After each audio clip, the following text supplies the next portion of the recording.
Nós vimos domingo passado que Deus chama trabalhadores e nunca chama espectadores. A Bíblia diz que Ele contratou trabalhadores. Jesus, em Mateus 21, 28, contou uma parábola de dois filhos. Um disse que não ia fazer e fez. O outro disse que ia obedecer o pai imediatamente, mas não fez. Jesus disse que o que fez a vontade de Deus não é o que falou que ia, é o que foi. E aí nós vimos que o contrato com Deus é um contrato diário, porque o versículo de número 2 diz que no fim da tarde ele já acertava com as pessoas. Hoje em dia a gente recebe mensalmente, tem pessoas que recebem semanalmente, quinzenalmente, mas o normal é mensalmente. Naquela época o salário era diário. E isso tem todo um sentido para a gente, ao dizer que no final do dia, porque a Bíblia está nos ensinando que o dia de hoje é único. O dia de hoje nunca mais vai se repetir.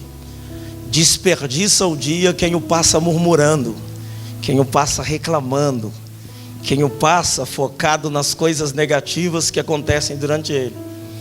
A gente precisa em cada dia de combustível espiritual novo. Por isso que o devocional tem que ser diário. De maneira que cada dia é como um contrato novo que a gente faz com Deus. Eu preciso aceitar Jesus a cada dia. Eu preciso ler a Bíblia a cada dia. Eu preciso me voltar para Deus a cada dia. As misericórdias do Senhor se renovam a cada dia. Cada dia é único.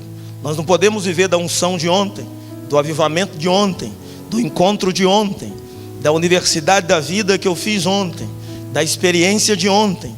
Temos que renovar o nosso encontro com Deus diariamente. Tem que ser uma experiência diária com o Senhor. Assim é o óleo precioso sobre a cabeça, sobre a barba de Arão, que vai até a orla dos vestidos. Precisamos de óleo fresco a cada dia, renovar a aliança cada dia. A paixão tem que ser acesa, o amor tem que ser renovado. Ou seja, um homem, para permanecer como eu e Daniela 20 anos casados, não são 20 dias, ele precisa se casar de novo a cada dia, porque senão entra na mesmice. E aí na monotonia. Monotonia é fatal para as relações interpessoais. Então o homem não pode ficar com o mesmo casamento. Ele tem que casar de novo todo dia, de preferência com a mesma mulher, não é? Mas renovar. O judeu tem como costume renovar o casamento a cada 6 dias. Então todo Shabat, sexta-feira à tarde, a mulher acende a menorá. Eles fazem a oração do Shema Israel, Adonai Eloheinu melech haolam, Adonai Echad, Baruch Shem Kivut Malechuto Leolam Vaed, que é: bendito és tu, Senhor, Deus único, bendito é o teu nome, e o teu reino dura para sempre. E aí eles, e Shema é: ouve Israel, o Senhor nosso Deus é único. E aí ela acende a menorá e eles renovam a aliança de casamento. Sempre depois do casamento tem o quê? A lua de mel. Então eles põem as crianças na cama e vão namorar de novo como se fosse a primeira vez. Então existe uma regra dentro do judaísmo que o marido vai namorar com a esposa pelo menos uma vez por semana.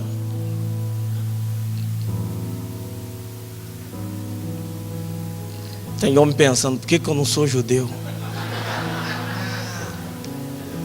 Porque você é cristão, e ser cristão significa que você é o Israel de Deus. Então não precisa dessa regra. Você pode namorar diariamente. Mas a ideia do renovo é maravilhoso. Quando o casal tem intimidade, eles renovam o carinho e renovam o uma só carne.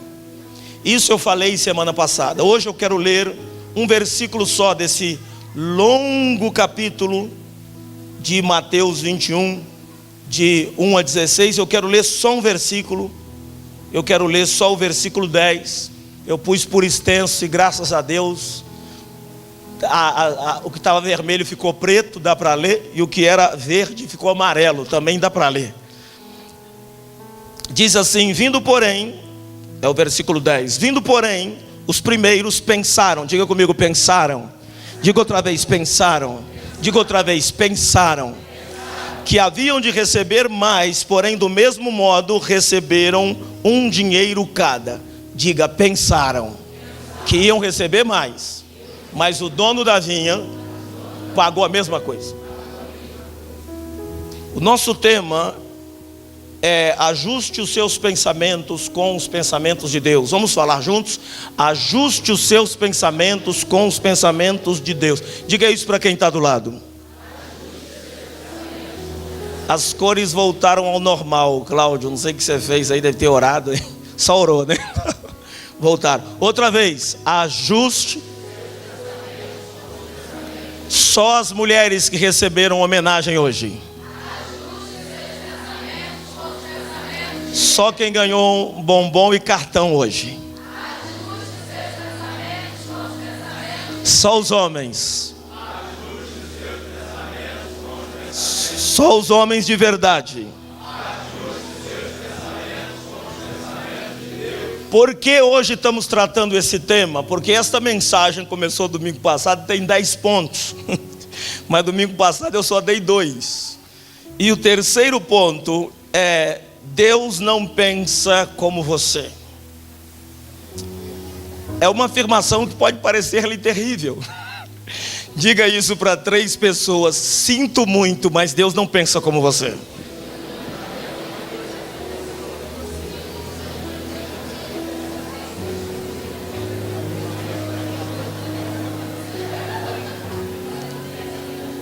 O versículo 10 disse: vindo, porém, os primeiros pensaram. Diga comigo, pensaram. Eles pensaram que iam receber mais, porque o cara pegou 6 da manhã, trabalhou até as 6 da tarde. Dá quantas horas de trabalho? 12 horas. Tirando ali uma parada para almoço, um lanche. Vamos colocar aí que esses intervalos todos ao longo do dia foram de 4 horas, trabalharam 8 horas. Uma jornada de um dia inteiro. E tinha gente que pegou 5 da tarde, o trabalho terminava às 6, trabalhou quantas horas? 1 hora.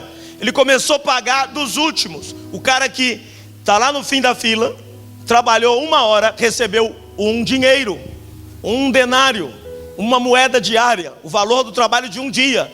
Aí quem pegou 6 da manhã falou: a gente vai arrebentar. Se eles receberam 1, a gente vai arrebentar. É o sentimento do vascaíno. Se o Flamengo ganhou desse time, a gente vai atropelar. É aquela coisa que parece fácil. Você considera assim que é fácil. E ele diz: se aquele lá recebeu isso tudo, a gente vai receber muito mais. Só que Deus não pensa igual você. É por isso que a gente passa a vida cristã inteira em guerra, em agonia. Porque às vezes aquilo que era prioridade para você, para Deus não é. Aquilo que para você vale muito, para Deus vale pouco. Aquilo que para você é fundamental, às vezes para Deus não vale nada. Aquilo que para você não tem valor nenhum, para Deus às vezes vale muito. E Ele então tem que fazer uma mudança no seu HD. Tem que fazer uma mudança no seu disco rígido. Ele tem que mexer no seu software. Ele tem que mexer na sua maneira de ver a vida. E aí você vai aprender a dar valor ao que Deus dá valor. Porque Deus pensa de uma maneira diferente. É por isso que nós lemos a Bíblia. Você trouxe sua Bíblia e pega ela para eu ver. Levanta assim. Diga para quem está do seu lado: é por isso que a gente lê esse livro. Sabe por que a gente lê a Bíblia? Para que os pensamentos de Deus entrem em nós. Para que os conceitos da palavra entrem em nós. Para que os sentimentos de Deus que estão na palavra façam parte da nossa linguagem. Crente até para xingar é bíblico. Fala: seu filho de Belial, incircunciso de coração, atribulado. É uma linguagem toda bíblica. Por quê? Porque quando a palavra começa a entrar em nós, nós vamos falando do que o coração está cheio. Quem está entendendo, diga amém. A boca fala do que o coração está cheio. Por isso que tem gente que fala 10 palavras e 11 palavrão em 10 palavras. Porque ele está cheio daquilo. Nós, no entanto, devemos nos encher da palavra. O apóstolo São Paulo estimula a nos enchermos da palavra. João diz para nos enchermos da palavra. E quando você enche a sua mente, o seu coração e o seu interior da palavra, o que vaza de você, o que sai de você, o que transborda de você, não são seus conceitos, nem da psicologia moderna. São os conceitos da fé, da palavra de Deus.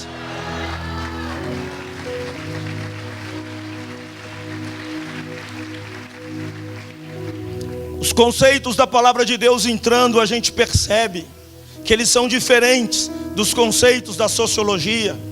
Eles são diferentes dos conceitos da psicologia. Os conceitos da palavra de Deus são conceitos diferentes dos conceitos das ciências humanas. É diferente do politicamente correto. Deus não pensa como o mundo pensa.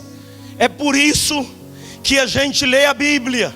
E é por isso que os discípulos de Jesus, assentados na mesa, quando entra uma prostituta pela casa, quebra o vaso de alabastro.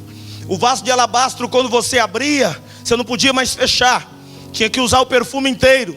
Ela quebra o vaso, derrama nos pés de Jesus, porque naquela época a gente não se assentava à mesa, a gente deitava. Os pés ficavam para trás, a mesa era baixa, rente ao chão.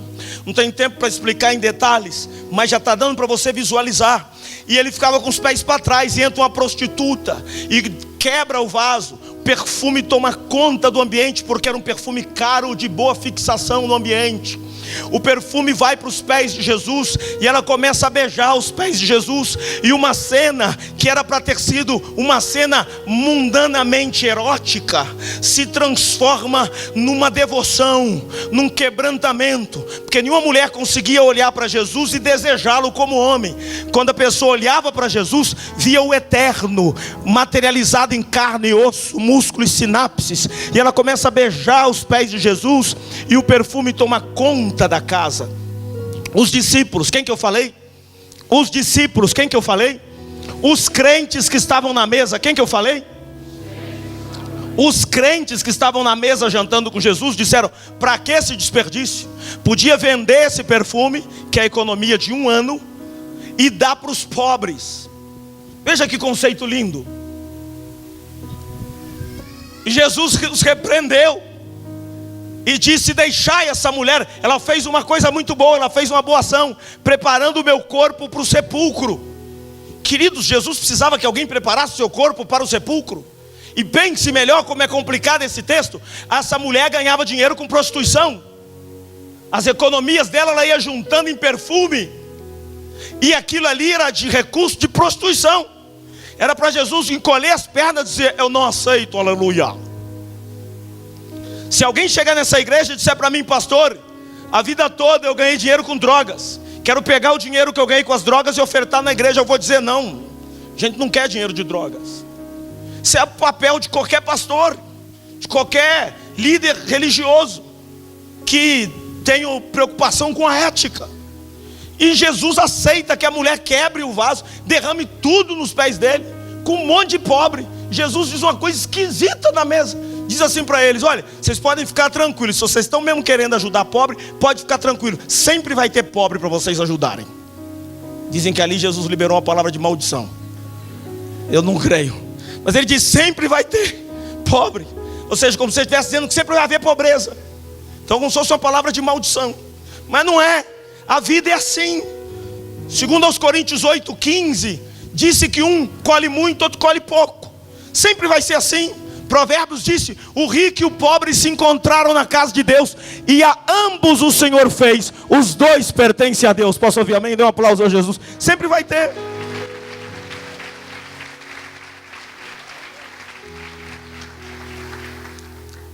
Deus pensa diferente. Ele disse: essa mulher fez muito bem de pegar o perfume e derramar no meu pé, nos meus pés, e não vender e dar para os pobres. Ela fez muito bem. É por isso, queridos, que Deus escolhe o que você não escolheria. É por isso que você está aqui. Eu sou de uma família de 9 filhos. Fui o primeiro a me converter na minha casa. Mas eu não nasci num lar evangélico. Quem aqui não nasceu em um lar evangélico, faz assim com a mão. Como é que Deus te achou? Porque você pensa: eu aceitei Jesus. Não, foi Ele que te aceitou. Eu encontrei Jesus. Querido, tu estava cego, tu não encontrava nem você mesmo. Foi Ele que te encontrou.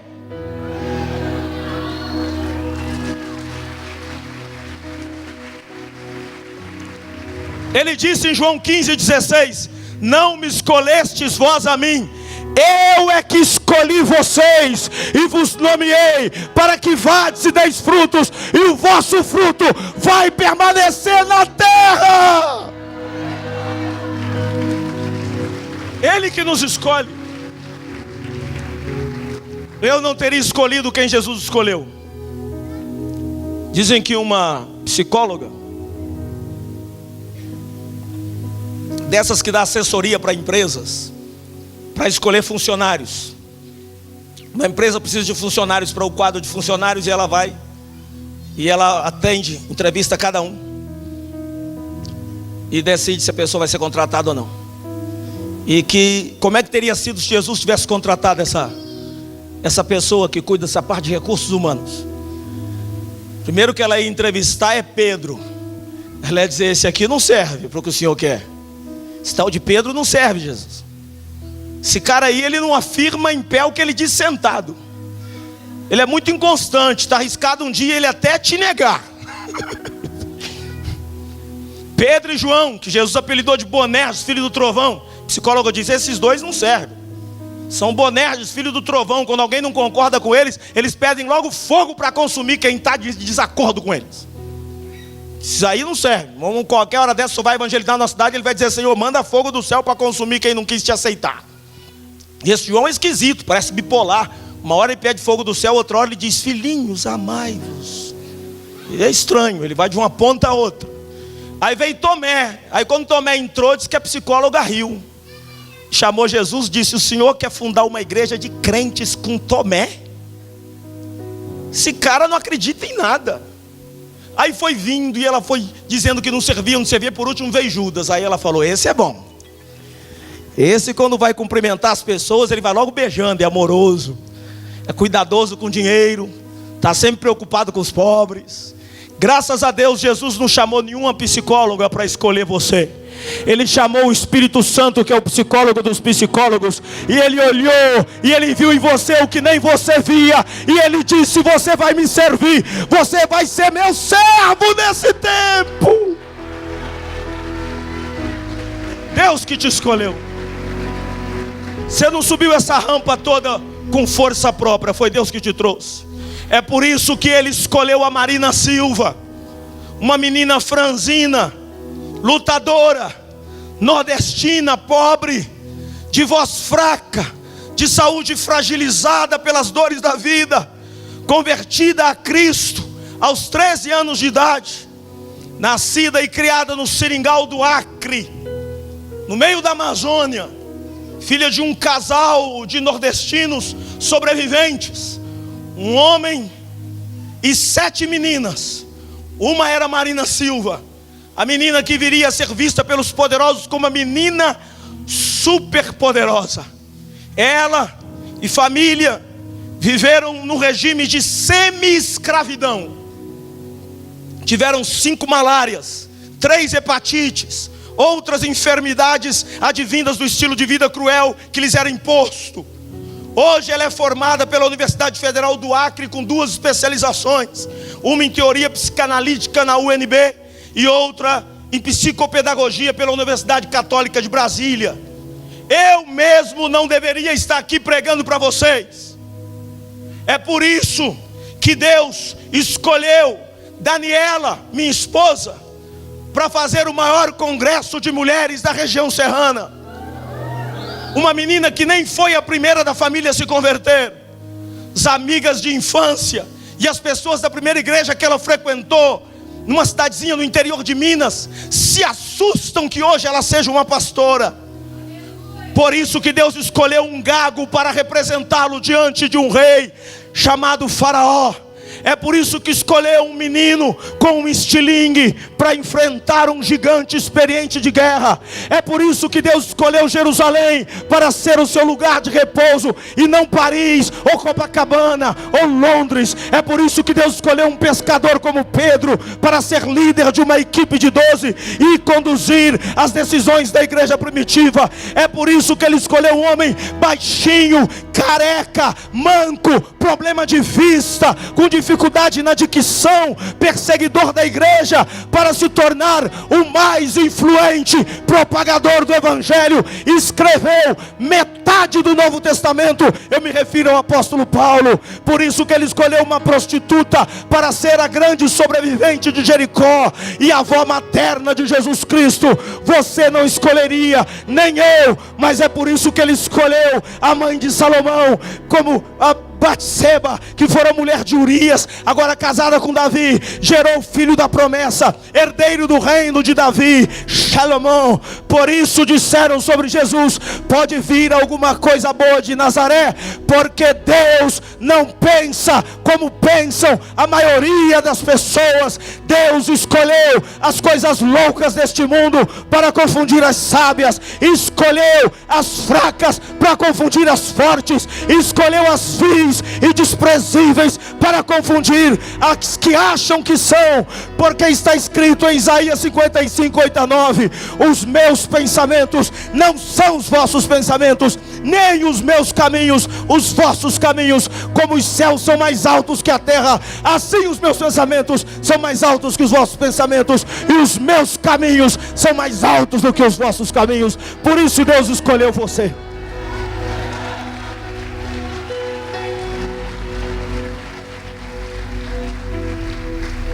Diga para a pessoa que está ao seu lado: por isso Deus escolheu você.